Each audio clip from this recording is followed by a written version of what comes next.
The doctors told my husband and I that our baby has many birth defects. I want to abort. He does not. This was a planned baby and I'm absolutely devastated.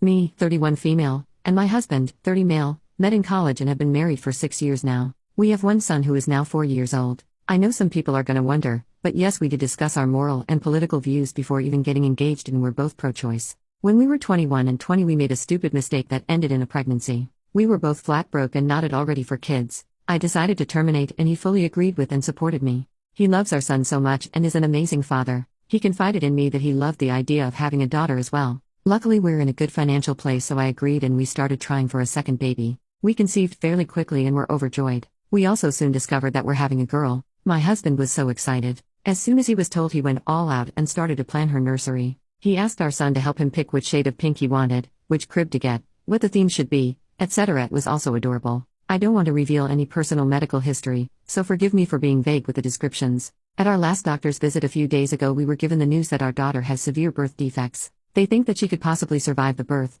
but any life that she gets to experience will be painful for her. There have been medical cases of babies with the same conditions to survive from early childhood to even the teenage years rarely. These poor children suffer with so much pain and are uncomfortable their entire lives. They are very low functioning and need around-the-clock care, as well as several uncomfortable surgeries to try and give them a better quality of life. We were both heartbroken and cried for hours together in the car. Then we drove home in silence. Neither of us said anything until my husband began to quietly mumble his thoughts. He was going on and on about how we needed to schedule another doctor's appointment so we know what medical equipment we'd need to buy for her, and we should renovate the nursery again so we could care for her more easily. He said that he'd definitely have to talk to his boss so he can take a longer paternal leave. He wants to be by her side in the NICU until we can take her home. He talked about how we'd have to ask his mom to babysit our son more often while she's a newborn. He even said that maybe we could sell one of our cars, move to a smaller house, and take our son out of private school so we'd have more money to pay for our daughter's care. I was silent until he asked me what I thought. I was blunt and said that I think we should terminate the pregnancy. Now I feel bad for saying it that way, but I was still frazzled from the news.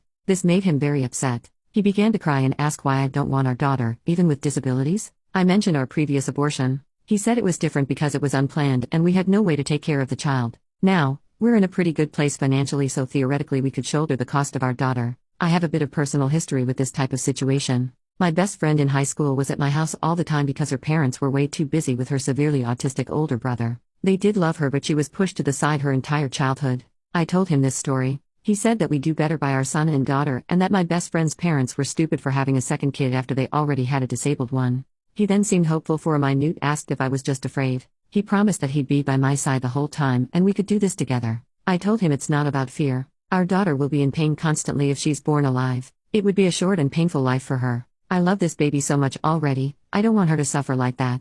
He began to yell that even if she doesn't live long we could still pour our hearts and souls into making her life as fulfilling as possible. I didn't respond and he stormed inside. It's been a couple days now and he won't even look me in the eyes. He sits in the new nursery for hours. Our son is very confused. I know he's grieving, but I really don't want to go further with this pregnancy. I love him so much, I have no idea what to do now. Thanks for watching.